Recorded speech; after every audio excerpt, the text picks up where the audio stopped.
आज की वीडियो में हम यूपी बोर्ड क्लास 12 का काव्य खंड का जो पहला आपका पाठ है उसका यमुना छवि शीर्षक पढ़ने वाले हैं। इसमें हम यमुना छवि शीर्षक को पढ़ेंगे और उसकी व्याख्या को जानेंगे। प्रस्तुत जो काव्य है ये भारतेंदु हरिश्चंद्र द्वारा रचित है, जो कि आपके यूपी बोर्ड क्लास 12 के चैप्टर नंबर 5 काव्य खंड के अंतर्गत का पहला पाठ है। इसके पहले वीडियो में हमने जो है प्रेम माधुरी के सभी पदों को व्याख्या करके बना दिया उस पर वीडियो, आप चाहे तो जाके देख सकते हैं वहाँ पे।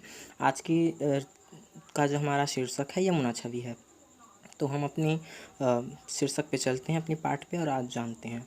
लेकिन उससे पहले जो लोग चैनल पे पहली बार विज़िट कर रहे हैं वो चैनल को सब्सक्राइब कर लें और बेल आइकन को प्रेस करें ताकि आने वाली वीडियो का नोटिफिकेशन आप सबको मिलता रहे। और इस वीडियो को अगर पसंद आए तो अपने मित्रों में भी ज़्यादा से ज़्यादा साझा करें। तो यमुना छवि का पहला जो पद है देख लेते हैं उसको। यमुना छवि का पहला शीर्षक देखते हैं। पहला जो पद है, तरनी तनुजा तट तमाल। देखिए यहाँ तमाल होना चाहिए, तमाल हो गया है। तरनी तनुजा तट तमाल तरुअर बहु छाए, झुके कूल सोजल परसन हित मनहु सुहाए। किधौ मुकुर में लखत उझक सब निज निज शोभा, कै प्रणवत जल जान परम पावन फल लोभा। मनु आतप वारण तीर को सिमिट सबे छाए रहत, कै हरि सेवा हित न रहे निरख नैन मन सुख लाहत। देखिए प्रस्तुत जो काव्य का हमारा दिया गया है इसमें भारतेंदु हरिश्चंद्र जी यमुना के सौंदर्य को बता रहे हैं कि यमुना का जो सौंदर्य है वो कैसा है। तो कहते हैं तरनी तनुजा तट तमाल तरुअर बहु छाए। तरनी तनुजा यानी कालिंदी यमुना नदी को कहा गया है। ठीक, तरिणी का अर्थ सूर्य भी होता है, ठीक, तनुजा यानी पुत्री भी होता है, तो सूर्य की पुत्री यमुना भी कह सकते हैं, या यहाँ पे हम यमुना यानी कालिंदी नदी यमुना भी कह सकते हैं। तो यमुना के तट पर तमाल एक प्रकार का वृक्ष होता है। तो यमुना के तट पर तमाल रूपी तरुअर का मतलब होता है वृक्ष। तरुअर का अर्थ होता है वृक्ष। बहु यानी बहुत सारे छाए हुए हैं, अर्थात इसका अर्थ ये होगा कि यमुना के तट पर तमाल के बहुत से वृक्ष छाए हुए हैं। झुके कूल सो जल परसन हित मनहु सुहाए, कि वो झुके कूल सो, कि वो जो तमाल के वृक्ष हैं वो कूल यानी किनारे पर झुके हुए हों, सो जल परसन मानो जल को परसन यानी स्पर्श करने के लिए, हित जो कि देख के हित, मनहु सुहाए मन को अत्यंत ही सुशोभित लगता है। कि जो तमाल के वृक्ष हैं वो यमुना नदी के किनारे जल को स्पर्श करने के लिए मानो झुके हुए हैं, जो कि मन को देख के अत्यंत ही सुशोभित लगता है। किधो मुकुर में लखत उझक सब निज निज शोभा। किधो यानी अथवा, मुकुर यानी होता है दर्पण, मैं यानी में, लखत यानी देख रहे हैं, उझक यानी उझक कर, कि अथवा मुकुर में यानी यमुना का जो जल रूपी दर्पण है उसमें उझक कर निज निज शोभा अपनी शोभा को देख रहे हैं। अथवा तमाल के जो वृक्ष हैं वो यमुना के जल रूपी दर्पण में उझक कर अपनी शोभा देख रहे हैं। क्रय प्रणवत जल जान परम पावन फल लोभा। क यानी अथवा, प्रणवत यानी प्रणाम कर रहे हैं, जल यानी जल को, जान यानी जानकर, परम यानी पवित्र, पावन फल लोभा, पावन यानी पावन फल की लोभा में, लोभा यानी आशा में। अथवा जो है यमुना के जल को पावन मानकर फल की लोभा, फल की आशा में उसे प्रणाम कर रहे हैं। मनु आतप वारन तीर को सिमिट सबे छाए रहत। मनु आतप का अर्थ होता है कि जो उष्णता है, कि मानो जो है यमुना का जल है उसको जो है सूर्य की गर्मी से, सूर्य की उष्णता से बचाने के लिए सभी सिमिट कर जो है छाए हुए हैं, यानी उसको सूर्य की गर्मी से छाया दे रहे हैं। कै हरि सेवा हित न रहे निरख नैन मन सुख लाहत। अथवा हरि अर्थात विष्णु, जिनका जल में वास होता है, विष्णुदेव का, अथवा विष्णु जी की सेवा में अपने नैन के हित में यानी अपने नेत्रों को उनको देखने के लिए, ताकि उनको नेत्रों को सुख मिले, अर्थात विष्णु जी के दर्शन की, उनकी सेवा की इच्छा से जल में जो है देख रहे हों, जिससे उनके नेत्रों को सुख मिले। अगला पद देखते हैं। अब अगला पद देखते हैं। तीन पे जे ही छीन चंद ज्योति राकानी सी आवती, जल में मिलके नभ अवनी लौतान तनावत। होत मुकुर में सबे तबे उज्जल एक ओभा, तन मन नैन जुड़ात देखि सुंदर सो शोभा। सो को कवि जो छवि कही सके ता छन यमुना नीर की, मिली अवनी और अंबर रहत छवि एक सी नभ तीर की। अब देखिए इसमें भारतेंदु हरिश्चंद्र जी कहते हैं कि जब यमुना के जल पर चंद्रमा का प्रतिबिंब पड़ता है तो कैसी सुंदरता दिखाई दे रही है। उसी सुंदरता का वर्णन करते हुए कहते हैं कि तिन पर यानी कि उस पर, जे ही छिन यानी जिस क्षण, चंद ज्योति राका, राका कहते हैं कि चंद्रमा को, कि जिस क्षण यमुना के जल पर चंद्रमा की ज्योति की किरणें पड़ती हैं, निसी किरणें, यानी तिन पे जे ही छिन चंद ज्योति राका निसियात, कि उस पर जब जिस क्षण जो है चंद्रमा की प्रकाश की किरणें पड़ती हैं तो जल में मिल के नभ अवनी लो तानि तनावत, कि मानो जल में मिलकर यानी जो चंद्रमा की किरणें हैं वो जल से स्पर्श होकर पुनः नभ की ओर आकाश में लौट जा रही हैं।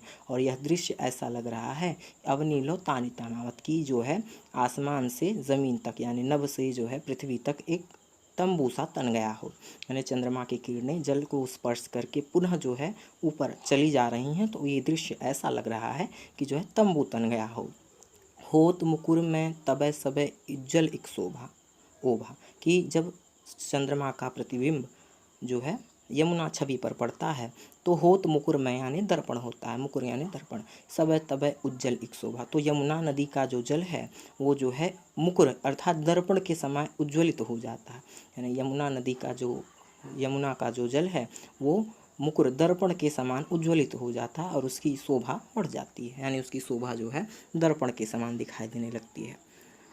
तन मन नैन जुड़ात देख सुंदर सो शोभा, और भारतेंदु हरिश्चंद्र जी कहते हैं कि ऐसी शोभा को देखकर तन मन और नैन को अत्यंत ही शीतलता अर्थात जुड़ा रहे हैं, सुशोभित हो रहे हैं, अच्छा लगता है। सो को कवि जो छवि कह सके ताछन यमुना नीर की, यानी सो को यानी उसको कौन कवि है जो उस समय यमुना के नीर यानी यमुना के जल की छवि का वर्णन कर सके, यानी कोई कवि यानी कि कोई कवि नहीं है जो उस समय यमुना के जल की सुंदरता का वर्णन कर सके, नहीं कह सकता। मिली अवनी और अंबर रहत छवि नभ एक सी नभ तीर की, यानी मिल की, अवनी का अर्थ होता है अवनी यानी होता है पृथ्वी, अंबर यानी आकाश, यानी कि जो चंद्रमा की किरणें आसमान से ज़मीन तक और ज़मीन से पुनः आसमान तक एक सी बिल्कुल प्रतिबिंब दिखाई दे रही है, वो जो है छवि एक सी दिखाई दे, यानी पृथ्वी से लेकर आकाश तक की छवि एक जैसी हो गई है। ये दूसरा है, इसको फिर से देख लेते हैं कि उस चंद्रमा पर जब जो है यमुना पर जब चंद्रमा का प्रतिबिंब पड़ता है तो ऐसा लगता है मानो कि किरणों का एक तंबू तन गया हो और जो यमुना का जल है वो जो है दर्पण के समान उज्ज्वलित हो उठता है। और यह दृश्य देखकर तन मन और नैन को अत्यंत ही सुंदर लग रहा है। और ये जो छवि है इस छवि को का वर्णन कोई कभी भी नहीं कर सकते हैं। और जो है अंबर और आकाश से लेकर जो ये एक छवि है ये एक बिल्कुल एक रूप में दिखाई दे रही हैं, यानी कहने का तात्पर्य ये है कि अवनी आकाश से लेकर ज़मीन तक की जो यह छवि है चंद्रमा की किरणों की ये एक से दिखाई दे रही है। तो अब देखते हैं अगला जो पद है यमुना छवि का अगला पद। परत चंद प्रतिबिंब कहूँ जल मदि चमकायो, लोर लहर लहि नचत कबहु सो मन भायो, मनुहरि दर्शन हेत चंद्र जल बसत सुहायो, कै तरंग कर मुकुर लिए शोभित छवि छायो, कै रास रमन में हरि मुकुट आभा जल दिखरात है, कै जल में उरहरि मूरत बसतिता प्रतिबिंब लखात है। अब देखिए इस पद में जो है चंद्रमा का जब प्रतिबिंब पड़ता है, पिछले पद में हमने देखा कि चंद्रमा की किरणें जब पड़ती हैं तो कैसी छवि दिखाई दे रही है। अब जब चंद्रमा का प्रतिबिंब पड़ता है यमुना के जल में तो कैसी छवि दिखाई दे रही है, इसी का वर्णन करते हुए भारतेंदु हरिश्चंद्र जी लिखते हैं कि परत चंद्र प्रतिबिंब कहूँ जल मदि चमकायो, कि चंद्रमा का जो प्रतिबिंब है जब परत अर्थात पड़ता है, कहूँ यानी कहीं, जल मध्य यानी जल के मध्य में, अर्थात चंद्रमा का प्रतिबिंब जब कहीं जल के मध्य में पड़ता है चमकता है तो लोल लहर लहि नचत कबहु सो मन भायो, कि लोल यानी कहते हैं चंचल, लहर यानी लहरों को, लहि यानी पाकर, कि चंचल लहरों को पाकर नचत मानो चंद्रमा जो है का प्रतिबिंब जो है नाच रहा है, कबहु यानी कभी चंचल लहरों के संपर्क में आकर चंद्रमा का प्रतिबिंब नाच रहा है, सो मन भायो, और यह दृश्य देखकर मन को अत्यंत ही सुशोभित लग रहा है, अच्छा लग रहा है। मनु हरि दर्शन हेतु चंद्र जल बसत सुहायो। मनु यानी मानो, हरि यानी विष्णु जी के दर्शन हेतु चंद्रमा जो है जल बसत सुहाय, जल में ही बस गया है। मानो विष्णु के दर्शन हेतु जो चंद्रमा है यमुना के जल में ही बस गया है। कै तरंग कर मुकुर लिए शोभित छवि छायो। कै यानी अथवा जो तरंग है यमुना नदी, यमुना के जल की जो तरंगे हैं, कर यानी हाथ होता, मुकुर यानी दर्पण, कि अथवा जो है जो यमुना की तरंगे हैं उन्होंने अपने हाथ में जो है मुकुर ले लिया है, दर्पण ले लिया है, और उसमें जो है चंद्रमा की छवि सुशोभित हो रही, शोभित छवि छायो, कि जो यमुना की जल हैं उन्होंने अपने हाथ में दर्पण ले लिया है और उसमें जो है चंद्रमा का प्रतिबिंब सुशोभित हो रहा है।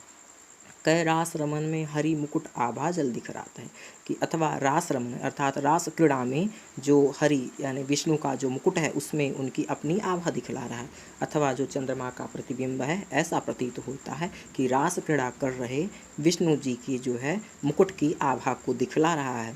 के जल में हरि मूर्ति बसतिता प्रतिबिंब लखात है, कि अथवा जो जल के अंदर विष्णु है विराजमान है उनके मूर्ति की, उनके हृदय की जो है, उनका हृदय जो है चंद्रमा के रूप में जो है उनकी सुंदरता दिखा रहा है, अथवा जल में जो है हरि जो है उनके हृदय की जो है सुंदरता चंद्रमा के रूप में दिखाई दे रही है। देखिए इसको एक बार फिर देखते हैं कि जब चंद्रमा का प्रतिबिंब कहीं जल के मध्य चमकता है और चंचल लहरों के संपर्क में आकर जब वो नाचता है तो ये मन को जो है सुशोभित लग रहा है, और अथवा ऐसा लगता है कि विष्णु के दर्शन हेतु जल के ही अंदर चंद्रमा बस गया है, और अथवा ऐसा लगता है कि यमुना की जल की तरंगों ने अपने हाथ में दर्पण लिया है जिसमें चंद्रमा की छवि दिखाई दे रही है, अथवा रास क्रीड़ा में जो हरि हैं जल के भीतर रास क्रीड़ा में उनकी मुकुट की आभा को दिखा रहा है, अथवा जो है जब चंद्रमा चमक रहा है तो मानो ऐसा लग रहा है कि हरि यानी विष्णु जी की मूर्ति उनके हृदय की प्रतिबिंब को दिखा रहा है। तो इस प्रकार से अब देखते हैं अगला पद। अब देखते हैं अगला पद।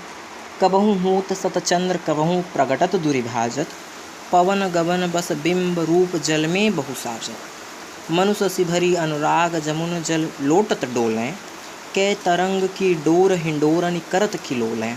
कै बालगुड़ी नभ में उड़ी सोहत इतु उति धावत, कै अवगाहत डोलत को ब्रजरमणी जल आवती। अब देखिए जब चंद्रमा का प्रतिबिंब पड़ रहा है तो वो कैसा प्रतीत हो रहा है उसी की सुंदरता को बता रहे हैं कि वो कैसा दिखाई दे रहा है। लिखते हैं कि कबहु होत सतचंद्र कबहु प्रगटत दुरिभाजत, कि कभी चंद्रमा सत यानी सैकड़ों, कभी सैकड़ों चंद्रमा दिखाई देते हैं। कबहु प्रगटत दुरिभाजत, कभी प्रकट होता है तो कभी दूर भाग जाता है। लेखक कहते हैं, कवि भारतेंदु हरिश्चंद्र जी कहते हैं कि कभी चंद्रमा सैकड़ों दिखाई देता है, कभी प्रकट होता है, कभी दूर भाग जाता है। पवन गवन बस बिंब रूप जल में बहु साजत, कि पवन के गवन यानी चलने के बस में आकर जो चंद्रमा का बिंब है, रूप है, जल में बहु साज, जल में बहुत ही सुशोभित लग रहा है, सुंदर लग रहा है। मनु शशि भरी अनुराग जमुन जल लोटत डोलें, कि मानो जो शशि चंद्रमा है, भरी यानी भरकर, अनुराग यानी प्रेम से, अनुराग से, कि मानो चंद्रमा अनुराग प्रेम से भरकर जमुना के जल में लोट रहा हो।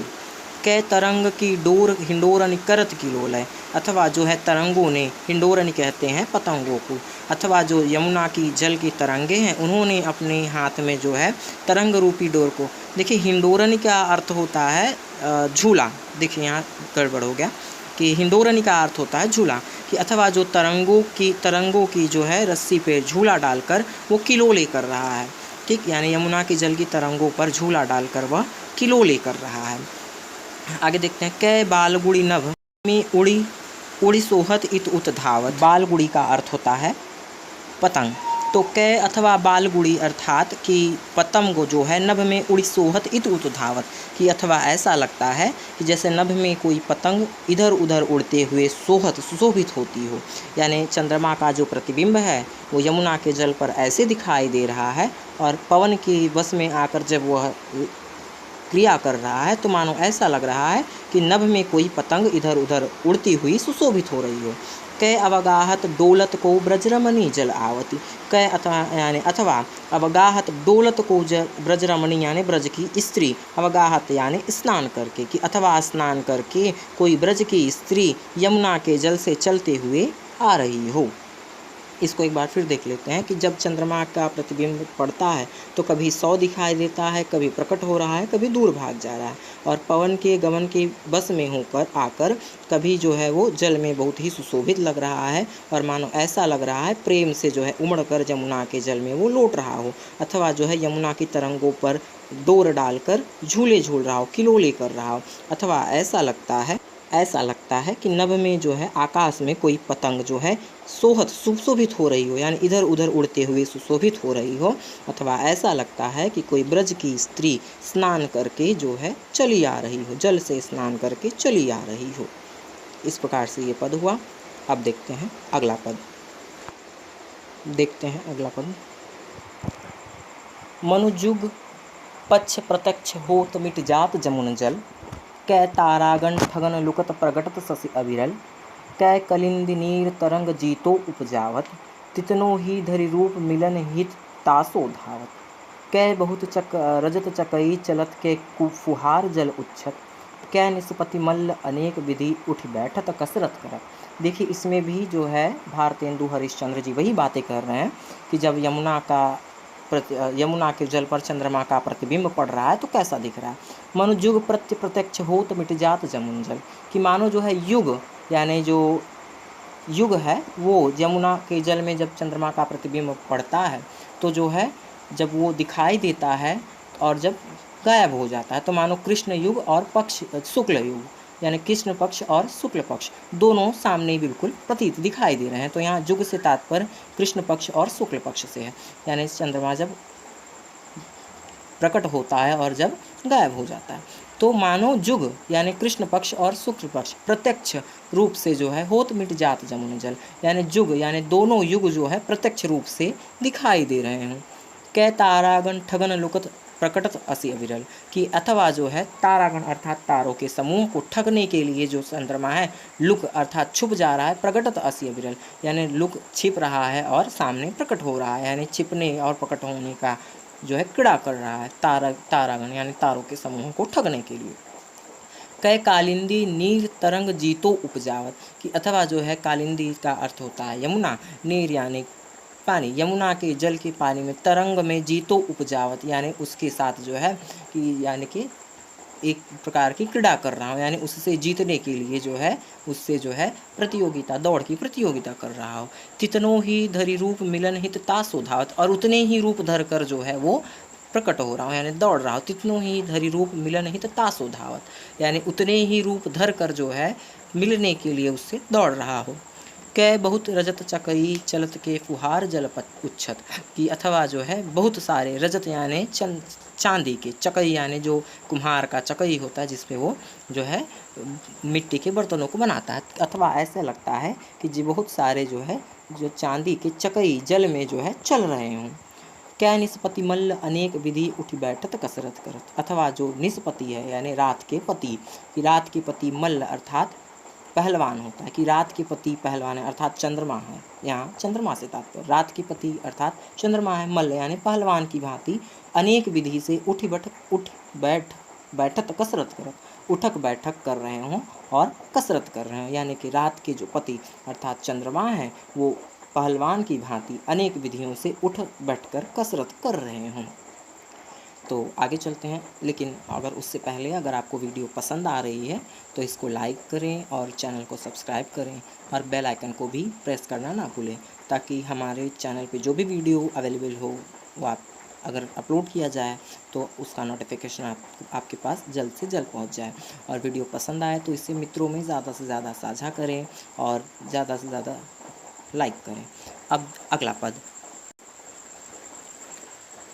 कूजत कहूँ कलहंस कहूँ मज्जत पारावत, कहूँ कारंडव उड़त कहूँ जल कुक्कुट धावत, चक्रवाक कहूँ बसत कहूँ बक ध्यान लगावत, सुख पिक जल कहूँ पियत कहूँ भ्रमरावली गावत, कहूँ तट पर नाचत मोर बहु रोर विविध पक्षी करत, जल पान नहान करी सुख भरे तट शोभा सब्जी धरत। अब देखिए इस पद में भारतेंदु हरिश्चंद्र जी बताते हैं, लिख रहे हैं कि जब यमुना के तट पर जो विविध प्रकार के जीव जंतु हैं, पक्षी हैं, वो किस प्रकार अपनी क्रीड़ा कर रहे हैं उसको लिख रहे हैं कि कूजत कहूँ कलहंस कहूँ मज्जत पारावत। कलहंस कहते हैं जो हंसों का राजा होता है, यानी राजहंस। कहीं राजहंस कूजत अर्थात कूक रहा है। कहूँ मज्जत पारावत यानी स्नान, मज्जत यानी होता है कबूतर। कहीं कबूतर जो है स्नान कर रहा है। कहीं कालहंस कूज रहा है और कहीं कबूतर स्नान कर रहा है यमुना के जल में। कहूँ कारंडव उड़त कहूँ जल कुक्कुट धावत। कारंडव का अर्थ होता है बगुला कहा जाता है, ठीक, जो बगुले होते हैं। कहूँ कारंडव उड़त, कहीं बगुला उड़ रहा है। कहूँ जल कुक्कुट धावत, और कहीं जल की, जो कुक्कुट कहते हैं मुर्गी को, कहीं जल की मुर्गी दौड़ रही है। चक्रवाक कहूँ बसत कहूँ बक ध्यान लगावत। कहीं चकवा बैठा हुआ है, चकवा पक्षी बैठा हुआ है। कहूँ बक ध्यान लगावत, और कहीं बकुला जो है ध्यान लगाए। अब देखिए बकुला जो है एक होता है जिसको अंधा भी बोला जाता है, तो यहाँ उस बगुले से तात्पर्य है। कहीं बगुला जो है ध्यान लगाए हुए है। सुक पिक जल पिय कहूँ पियत कहूँ भ्रमरावली गावत। सुक यानी तोता, कि कहीं तोता जल को पी रहा है, यमुना के जल को पी रहा है, और कहीं भ्रमरावली अर्थात कहीं भंवरे गा रहे हैं। कहूँ तट पर नाचत मोर बहुत रोर विविध पक्षी कर, और कहीं तट पर जो है मोर नाच रहा है और बहुत प्रकार के पक्षी विविध प्रकार के जो है शोर कर रहे हैं, यानी आवाज़ें निकाल रहे हैं। जल पान नहान करी सुख भरे तट शोभा सब जिय धरत, और जल यमुना के जल का पान करके नहा कर और तमाम प्रकार से इस प्रकार से जो है यानी जल को ग्रहण करके उसको पीकर उसमें स्नान करके सुख से भरकर उसकी तट की शोभा को बढ़ा रहे हैं। तो इस प्रकार से हमारा यमुना छवि का शीर्षक आज समाप्त होता है। एक बार फिर से अगर आप लोग चैनल पे नए हैं, पहली टाइम विजिट कर रहे हैं, तो चैनल को सब्सक्राइब कर दें और बेल आइकन को भी प्रेस करें ताकि आने वाली वीडियो का नोटिफिकेशन आप तक जल्द से जल्द पहुंच जाए। और अगर वीडियो पसंद आए तो इसे लाइक करें, मित्रों में ज़्यादा से ज़्यादा शेयर करें। आगे आने वाली वीडियो में मिलते हैं।